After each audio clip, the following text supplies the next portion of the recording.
जय हिंद साथियों, आप सभी का स्वागत है। और सबके लिए, हम लोगों के लिए चिंता बढ़ रही है। पर दुख की बात है कि भारत को अगर किसी दूसरे देश की तरफ देखना है तो बेहतर देश की तरफ देखे, जिसने, जैसे कि न्यूजीलैंड, जिसने बहुत बेहतर इस संक्रमण, कोरोना वायरस संक्रमण से लड़कर जीत हासिल की है। लेकिन नहीं, हम लोग भारत को देखेंगे बदतर, अमेरिका की तरफ जो बदतर है उसकी तरफ देखते हैं ताकि हम थोड़े अच्छे दिखें।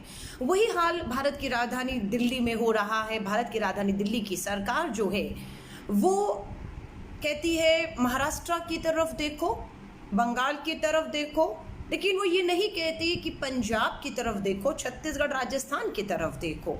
आप जब खुद बदतर राज्यों की तरफ, देशों की तरफ देखेंगे तो आप कैसे सुधार लाएंगे। लेकिन हाँ, आप उनकी तरफ दिखाकर अपने आप को बेहतर दिखाना चाहते हैं। आज सुप्रीम कोर्ट ने, मैंने नहीं, सुप्रीम कोर्ट ने, और सुप्रीम कोर्ट में कोई हम, मैं, आप नहीं गए, सुप्रीम कोर्ट ने खुद इस बात का संज्ञान लिया। क्योंकि जब दिल्ली ने, कांग्रेस ने खास तौर से स्पीकअप दिल्ली कैंपेन शुरू किया तो लोगों ने छोटे छोटे वीडियो बनाकर, कम से कम 50,000 के करीब लोगों ने हिस्सा लिया स्पीकअप दिल्ली कैंपेन में, और अपने वीडियो भी डाले कि किसी को वेंटिलेटर नहीं मिल रहा, किसी का टेस्ट नहीं हो रहा है। और सुप्रीम कोर्ट ने तो इस तरह की कुछ मीडिया के अंदर क्लिपिंग देखी कि दिल्ली का सबसे बड़ा अस्पताल, जिसे एशिया का सबसे बड़ा अस्पताल कहा जाता है, उस अस्पताल LNJP में, बड़ा अस्पताल है लेकिन बेहतर नहीं, बदतर हालात में है। मुर्दों के साथ मरीजों का इलाज करने के वीडियो मीडिया में आए, सुप्रीम कोर्ट ने उसे देखा है। मैं सिर्फ आपको चेतावनी दे रही हूँ, 31 जुलाई तक भारत की राजधानी दिल्ली की बात कर रही हूँ। आप सोच लीजिए, महाराष्ट्र, बंगाल, जहाँ पर तमिलनाडु, चेन्नई चिंता की है, या दूसरे राज्य, या दिल्ली आने की, खास तौर से जो दिल्ली इलाज की उम्मीद से आना चाहते हैं, उनके सामने एक हकीकत रखना चाह रही हूँ।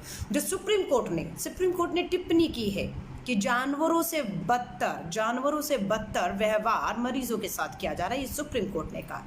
सुप्रीम कोर्ट ने यहां तक कह दिया कि Delhi hospitals are living hell medically and financially. आर्थिक और स्वास्थ्य के तौर पर दिल्ली के अस्पताल एक जीता जागता नर्क बन चुके हैं इस दौरान में। ये मैं नहीं कह रही, सुप्रीम कोर्ट कह रहा है। मैं हो सकता है राजनीति कर रही हूँ, झूठ बोल रही हूँ, पर सुप्रीम कोर्ट ऐसा क्यों करेगा? सुप्रीम कोर्ट अपने आप संज्ञान लेकर दिल्ली की सरकार को फटकार क्यों लगाएगा? क्यों दिल्ली की सरकार से? हम कह रहे थे टेस्टिंग कम है, टेस्टिंग बढ़ाओ, राहुल गांधी जी, कांग्रेस सब चीख रही थी, लेकिन हमें कहा कि आप राजनीति कर रहे हैं। लेकिन आज सुप्रीम कोर्ट ने पूछा और दिल्ली सरकार के वकील के पास कोई जवाब सुप्रीम कोर्ट में देने के लिए नहीं था कि जो आप टेस्ट 7,000 हर रोज कर रहे थे वो अब 5,000 क्यों कर रहे हैं? उसे तो आपको पर मिलियन, हर 10 लाख में 10,000 टेस्ट करने हैं। उसका कोई जवाब नहीं था कि क्यों आपने टेस्ट कम कर दिए। मौत के आंकड़ों में भाजपा का नगर निगम कह रहा है कि 2,000 से ऊपर मौतें हुई हैं। कोर्ट में खड़े होकर कोर्ट ने उन्हें पलटकर फटकार लगाई कि आपके कस्तूरबा गांधी अस्पताल में डॉक्टरों की 3 महीने से तनख्वाहें नहीं दी, आपने खूब थाली पीटी, उनका मनोबल बढ़ाया, लेकिन उनकी तनख्वाहें ना बढ़ाइए। जो तनख्वाहें हैं कम से कम वो तो दे दीजिए। दिल्ली नगर निगम के अपने अस्पतालों में 3 महीने से डॉक्टरों को तनख्वाहें नहीं मिली और डॉक्टर जो है एक सामूहिक हड़ताल पे जाने की बात कर रहे हैं। ये दिल्ली नगर निगम का हाल है। और दिल्ली सरकार कह रही है कि 80 दिनों में अभी तक 1,000 मौतें हुई हैं, लेकिन पिछले 24 घंटों में, अगर पिछले 80 दिन में 1,000 मौतें हुई हैं दिल्ली सरकार के मुताबिक, तो ये भी बता दो कि पिछले 24 घंटों में 100 मौतें हुई हैं। आप समझ रहे हैं? यानी कि अगले हफ्ते में, एक ही हफ्ते में 7 दिन में अगर यही दर रही मृत्यु दर, तो 700, 10 दिन में 1,000, यानी कि जो मौतें 80 दिन में 1,000 हुई हैं वो मात्र 10 दिन में 1,000 पहुंचेंगी। न्यूयॉर्क के अंदर जितनी आबादी दिल्ली की है उतनी आबादी न्यूयॉर्क की है। न्यूयॉर्क में 4 लाख मामले पहुंच चुके हैं और मृत्यु 30,000 लोग न्यूयॉर्क में, अमेरिका के न्यूयॉर्क में 30,000 लोग मौत के मुंह में जा चुके हैं। दिल्ली की उतनी ही आबादी है, जबकि उनके पास स्वास्थ्य का इंफ्रास्ट्रक्चर, कहेंगे अमेरिका है, डेवलप्ड कंट्री है, विकसित देश है, हमारी तरह विकासशील देश नहीं है। तो आप सोच लीजिए हमारे हालात क्या होने वाले हैं। दिल्ली की सरकार, केजरीवाल जी ने कहा सच्चाई हमें बताइए, ये वीडियो, ये सब सच्चाई हमें बताइए, हम सुधारेंगे। लेकिन वही सत्येंद्र जैन, दिल्ली के स्वास्थ्य मंत्री, कहते हैं आप इस वीडियो को शेयर करके, सच्चाई दिखाकर डॉक्टरों का मनोबल गिरा रहे हैं। आपस में बैठ के तय तो कर लीजिए कि हमें इस सच्चाई को कारपेट के नीचे डाल देना है और या फिर आपके सामने लाना है ताकि आपको जगह पाए। लाखों रुपए के पैकेज लाखों रुपए के पैकेज निजी अस्पतालों ने। ये कमाई का समय नहीं है। लेकिन दिल्ली सरकार के केजरीवाल जी ने प्रेस कॉन्फ्रेंस करके ये तो कहा कि निजी अस्पताल कालाबाजारी कर रहे हैं, बिस्तरों को बेच रहे हैं मोटे दामों पर, बदमाशी कर रहे हैं। ये कह के उनको लगा उनकी जिम्मेदारी अब खत्म हो चुकी है। नहीं, आपकी जिम्मेदारी सिर्फ ये कह के कि अस्पताल निजी कालाबाजारी कर रहे हैं, मोटी कमाइयां कर रहे हैं, बदमाशी कर रहे हैं, आपकी जिम्मेदारी दिल्ली के मुख्यमंत्री खत्म नहीं होती है। आपको एक कदम आगे बढ़कर उन अस्पतालों के जो बिस्तरों की कालाबाजारी कर रहे हैं, मोटी कीमत वसूल रहे हैं, उनके खिलाफ आपको कार्रवाई करने के साथ साथ उनकी कीमतों को आपको तय करना है कि कोई भी अस्पताल कितना मैक्सिमम कितना ले सकता है, वो आपको कैप तय करना था। लेकिन आप नहीं कर रहे हैं क्योंकि कहीं ना कहीं पिछले दरवाजे से कुछ तो चल रहा है। ICMR की गाइडलाइन का बार बार हवाला देते हैं। ICMR कहता है कि अगर परिवार में एक आदमी को कोरोना वायरस पीड़ित कोविड पॉजिटिव पाया जाता है तो परिवार के बाकी सदस्यों का भी टेस्ट होना बेहद जरूरी है, क्योंकि वो उनके लगातार संपर्क में है। लेकिन क्या दिल्ली सरकार ऐसा कर रही है? नहीं।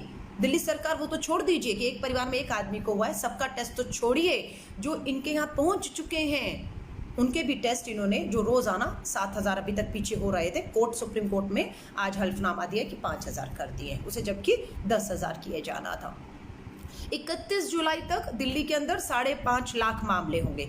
अगर न्यूयॉर्क में बेहतर स्वास्थ्य सुविधाओं के बाद 4 लाख मामलों में 30,000 मौत होती हैं, तो आप सोच लीजिए, भारत विकासशील देश, भारत की राजधानी दिल्ली, 31 जुलाई तक दिल्ली सरकार के मुताबिक 5.5 लाख मामले होंगे, तो मौतें कितनी होंगी? अगर रोज 100 हो रही हैं तो आप सोच लीजिए, एक महीने को 100 से 30 को 100 से गुना करिए, 30,000 मौतें एक महीने में। टेस्टिंग के आंकड़ों से खेला जा रहा है, मौत के आंकड़ों से खेला जा रहा है, अपनी नाकामियों को छुपाने की पूरी कोशिश की जा रही है। सुप्रीम कोर्ट का धन्यवाद करते हैं जिन्होंने दिल्ली के लोगों की चिंता को खुद ही संज्ञान में लिया और दिल्ली सरकार के वकील को बुलाकर जब जानकारी ली तो वहां वो झूठ नहीं बोल पाए, वहां वो ये झूठ नहीं बोल पाए, वहां सच्चाई उन्हें बतानी पड़ी कि कितनी टेस्टिंग हो रही है, कितने वेंटिलेटर्स। और जब सुप्रीम कोर्ट ने ये भी पूछा कि कितने आपके अस्पताल के बेड्स जो है उसके साथ ऑक्सीजन अटैच है, क्योंकि सबसे ज़्यादा जो है वो सांस के रुकने की वजह से, सांस ना लेने की वजह से प्रॉब्लम आती है, कोविड पॉजिटिव जो है उनके लिए कितने बिस्तर के साथ ऑक्सीजन अटैच है, तो वहां पर भी दिल्ली की सरकार सुप्रीम कोर्ट को जवाब देने में फेल हो गई। और सुप्रीम कोर्ट की फटकार के बाद आज दिल्ली के मुख्यमंत्री ने फरमान आदेश जारी कर दिया है और अपनी जिम्मेदारी वो सोचते पूरी हो गई है कि मैंने सब अस्पतालों को लिख दिया है कि हर बिस्तर के साथ, जो कोविड अस्पताल है, कोविड बिस्तरों के साथ आपको ऑक्सीजन अटैच करनी है। उनको लगता है फटकार के बाद आप जागे, लॉकडाउन 1 से 5 तक आप सो रहे थे, सुप्रीम कोर्ट ना फटकार लगाता तो ना आप ये आदेश देते। लेकिन इस आदेश पे काम होगा नहीं होगा, कब तक होगा, कोई गारंटी नहीं है। मैं सिर्फ आपको इसलिए चेतावनी दे रही हूं, सावधान रहिए, सावधान रहिए। शमशान घाट में जगह नहीं है, वेटिंग लिस्ट में लाशें पड़ी हैं, 25-25 वेटिंग जा रहा है। कोविड पॉजिटिव पाए गए तो अगर आप सरकार पे निर्भर रहेंगे कि आपके पास निजी टेस्ट जाने के लिए 4500 रुपया नहीं है एक व्यक्ति को पे करने के लिए, तो आप सरकारी लाइन में लगेंगे कि 200 लोग वेटिंग में हैं। संभालिए अपने आप को। दिल्ली खोल तो दिया है, लेकिन ऐसा तो नहीं होता कि आपको कहे कि हमने सामने कुआं है और आप कूद जाइए तो आप कूद जाएंगे। इसी तरह दिल्ली की केजरीवाल सरकार कर रही है, खोल दिया है सब कुछ, सामने कुआं और खाई वाली हालत हो चुकी है सबके लिए। लेकिन ये तो नहीं कह सकते कि दिल्ली केजरीवाल ने खोल दी है इसलिए अब हम कुछ कर नहीं सकते, हमें घर से बाहर जाना है, हमें ना चाहकर भी इधर उधर करना है और हमको संक्रमित हो गए। जान के तो कुएं में कोई छलांग नहीं लगाएगा ना, इन्होंने तो जो करना है वो दिख रहा है।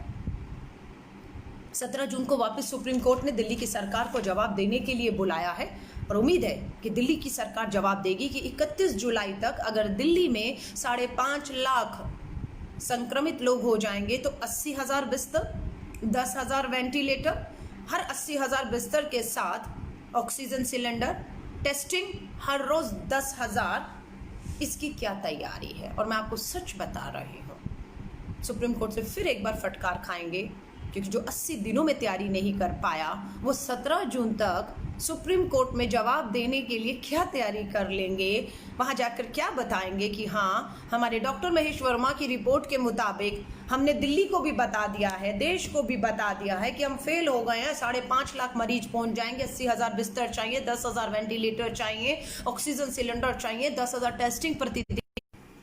ये सब वो बार बार, चाहे मुख्यमंत्री हो मनीष सिसोदिया जी, अरविंद केजरीवाल जी, सत्येंद्र जैन, सब बार बार बता रहे हैं हमें।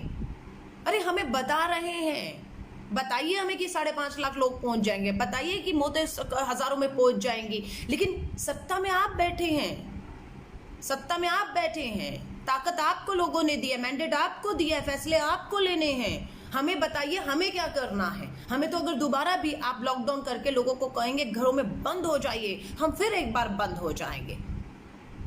ये जो नाकाम हुए हैं, स्वाभाविक तौर से 2 लोगों के ऊपर तो जिम्मेदारी ये जाएगी।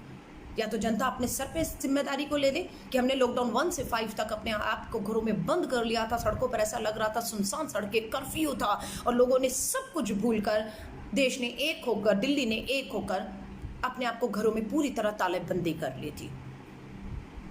फेल कौन हुआ है? सरकार कहती है, दिल्ली सरकार, हम फेल नहीं हुए।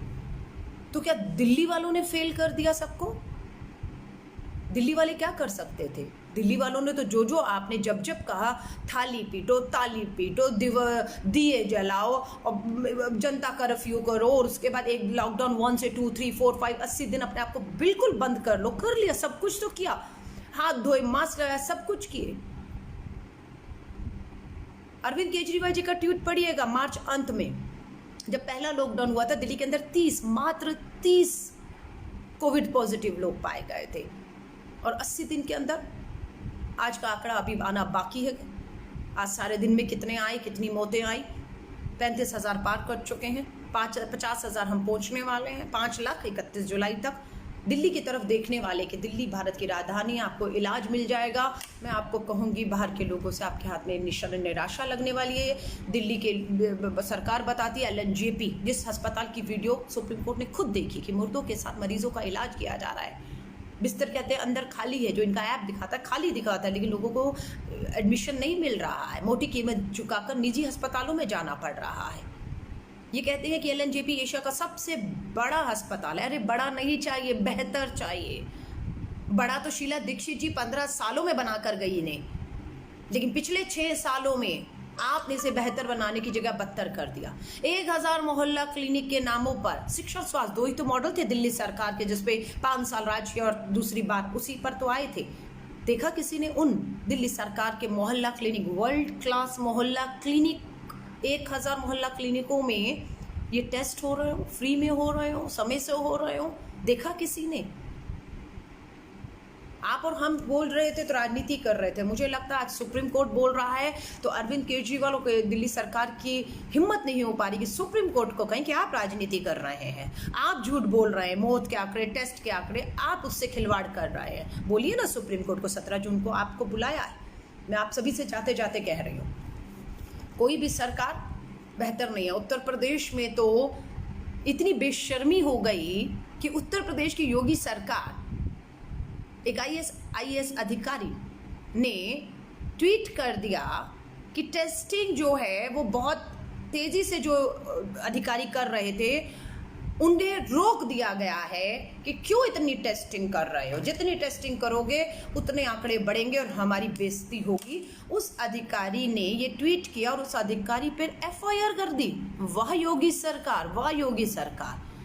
उस अधिकारी में जो आपको आईना दिखा रहा है, सच्चाई दिखा रहा है कि जिस तादाद में टेस्ट होने चाहिए, जो अधिकारी उस भारी तादाद में टेस्ट कर रहे थे, जो लोग वहाँ आ रहे थे उन्हें वापस नहीं भेज रहे थे, उन्हें उनके टेस्ट कर रहे थे, जो सबके लिए लाभकारी भी था, और उसे कम क्यों कर दिया गया? मात्र इस सवाल पर उन्हीं के खिलाफ FIR कर दी गई, उस IAS अधिकारी के खिलाफ। लानत है आप पे। इतना ही नहीं, ये अपनी ही सरकार, देश के प्रधानमंत्री जिस राज्य से आते हैं, गुजरात, अहमदाबाद, और सबसे बड़ा कहते हैं ना चाइना का वुहान कोरोना वायरस का केंद्र था। भारत के अंदर मौतों के हिसाब से अगर आप सबसे मौतें अधिक देखेंगे तो आपको गुजरात का अहमदाबाद दिखेगा। जब वहाँ के कमिश्नर ने मिस्टर विजय ने वहाँ पर ये चेतावनी दी कि अगर इसी रफ्तार में रहेंगे तो हालात बदतर हो जाएंगे, तो उस समय उनकी बात को भी गंभीरता लेने की बजाय उनके खिलाफ एफआईआर तो नहीं की गुजरात की बीजेपी सरकार ने, योगी सरकार की तरह, लेकिन उन्हें वहां से हटा दिया गया। उन्हें कमिश्नर पद से ही हटाकर कहीं दूर ग्रामीण के इलाकों में भेज दिया गया। क्योंकि क्यों कर रहे हैं आप टेस्ट, क्यों सच्चाई बता रहे हैं? हमारी विश्व में जो हमने छवि बनाई हुई उसको जो है ठेस पहुंचती है। हम तो ये दिखाना चाहते हैं इन आंकड़ों को छुपाकर, टेस्टिंग को कम करके, मौत के आंकड़ों से हेराफेरी करके कि 130 करोड़ के भारत में भी इतनी मौतें हुई हैं या इतने लोग कोरोना वायरस पीड़ित हुए हैं, तो वो जो विश्व का कीर्तिमान है वो हमारे हाथ आने से चूक जाएगा। भारत 11वें नंबर पर था, 11 नंबर पर, और आज कितने नंबर पर पहुंच चुका है? चौथे नंबर पर, और जल्द ही दूसरे नंबर पे भी पहुंचने वाला है। ज़्यादा नहीं, जुलाई और अगस्त में पीक आना, ये मैं नहीं कह रही हूँ, ये all India institute medical science AIIMS के डायरेक्टर का कहना है कि जुलाई और अगस्त में पीक आना अभी बाकी है। तो उसका मतलब है कि ये कीर्तिमान भारत के नाम पे लिखा जाना है। अमेरिका से हम दूसरे नंबर पे रहेंगे, लेकिन अमेरिका को भी हम पार कर जाएंगे। ये हमारे लिए बहुत गर्व की बात है ना। अभी वो हाल तब है जब हम आंकड़ों से टेस्टिंग को रोक रहे हैं, आंकड़ों से खिलवाड़ करना है। मैं आप सभी को कहूँगी, सुप्रीम कोर्ट की चेतावनी को सच समझिएगा। अलका लांबा बार बार आकर ये कह रही है, डरा रही हैं आपको, चेतावनी दे रही हैं, घरों में रहिए, घरों में रहिए, घरों में रहिए, परिवार के साथ रहिए, सुरक्षित रहिए, लगातार हाथों को अपने धोते रहिए, मास्क लगाइए, ग्लव्स का इस्तेमाल करिए, नहीं बहुत मजबूरी हो तो बाहर मत जाइए, ना रिश्तेदारों के यहाँ जाइए, ना उन्हें बुलाइए। अगर आपको लगता है कि अलका लांबा ये गलत बोल रही थी, तो कम से कम सुप्रीम कोर्ट की आज की फटकार जो दिल्ली सरकार को, चेन्नई, अहमदाबाद, बंगाल, महाराष्ट्र को मिली है, मैं आप सभी से कहूँगी, इसे एक बहुत बड़ी चेतावनी के तौर पर लीजिए। आपकी सुरक्षा आपके हाथ में है। पूरी तरह से इस व्यवस्था फेल हो चुकी है और आपके हमें बचाने के लिए मैं सिर्फ आपको जाते जाते शुभकामनाएं दे सकती हूँ कि मेरी शुभकामनाएं पूरी तरह से आपके साथ है, लेकिन मेरी शुभकामनाएं, मेरी दुआएं आप सभी के काम तभी आ पाएंगी। कहते हैं ना, खुदा भी उसी की मदद करता है जो अपनी खुद की मदद करवाना चाहता हूँ। खुदा भी उसकी कोई मदद नहीं करता जो खुद ही अपने आप को ठान चुका है कि मुझे मौत के मुंह में धकेलना ही धकेलना है। तो आप सभी से कहूँगी, हमारी दुआएं, हमारी शुभकामनाएं तभी आपके काम आएंगी जब आप खुद गंभीर हो जाएंगे। सतर्क रहिए, अभी और बुरा बदतर समय आना और व्यवस्था का पूरी तरह से फेल होना हमारे सामने अभी बाकी है। घरों में रहिए, सुरक्षित रहिए। जय हिंद, जय Bharat. Hey there. Subscribe to my channel. And also press this bell icon.